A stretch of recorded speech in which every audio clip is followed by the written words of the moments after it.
Greetings everyone, Rebbe here. So this video is a tutorial remake of Johnny Matthews' material shift in Blender geometry nodes. So I'm remaking this tutorial because the workflow had been changed as Blender updates frequently. So let's get started. Let's add a new scene, or just new scene in general. Delete everything on your scene.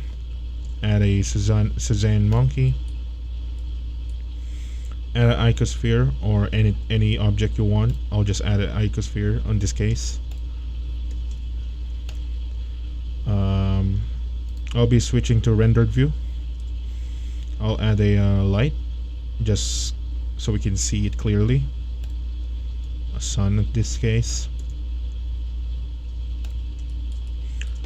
Now let's split this screen in half.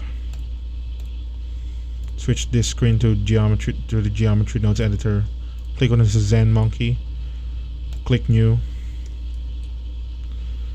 Now the nodes we will add here is capture attribute and geometry proximity. So let's start with capture attribute. Plug it here. Then geometry proximity. Plug the distance onto the value socket of capture attribute. Then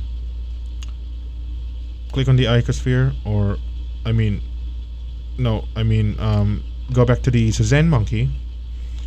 Make sure this geometry nodes tree is pinned. Drag the icosphere from this panel onto this area.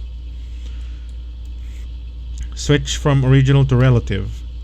Plug in the geometry socket of the object info onto the target socket of the geometry proximity. So for now we are done on this part. Now let's split the screen again. Switch this to the shader editor. Click on the Cezanne monkey. Unpin this one. Click on new. The process here is just the same on Johnny Matthews' tutorial. So what he did there is duplicate the principled BSDF, then mix these two, and then he add a attribute node. Plug the factor onto the factor socket of the mix shader. Oh, we forgot to do one thing. Now you have to click on the Cezanne monkey, go to the modifiers tab, click on the output attributes of the geometry nodes modifier. Oh wait, we forgot. So we forgot to do something here. As you can see, the attribute socket is not connected onto the group output. So let's connect the attribute onto the socket here. Now we have this field. You can type anything here. I'll just type shift. So, going back onto the shader editor. In the name field, type the same thing, shift, of course. As you can see, nothing changed. But if we change this base color onto blue, you can see it's changing. We can switch the other one to black to see it clearly. It works. It also works in cycles. If you guys are wondering, switch to cycles. It also works in cycles. Let's go back to Eevee. Click on the Cezanne monkey. So we are done here.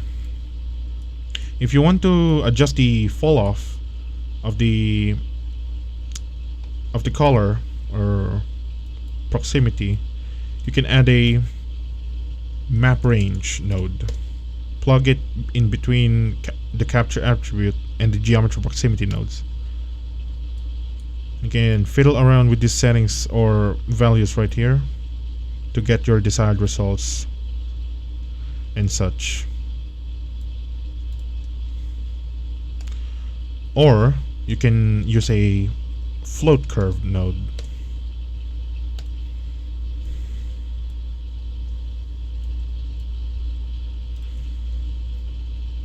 So yeah, that's all. Thanks for watching, and make sure you subscribe to Johnny Matthews. Give them some support. They're very they're very good in teaching geometry nodes, and also makes good tutorials. So thanks for watching, and peace.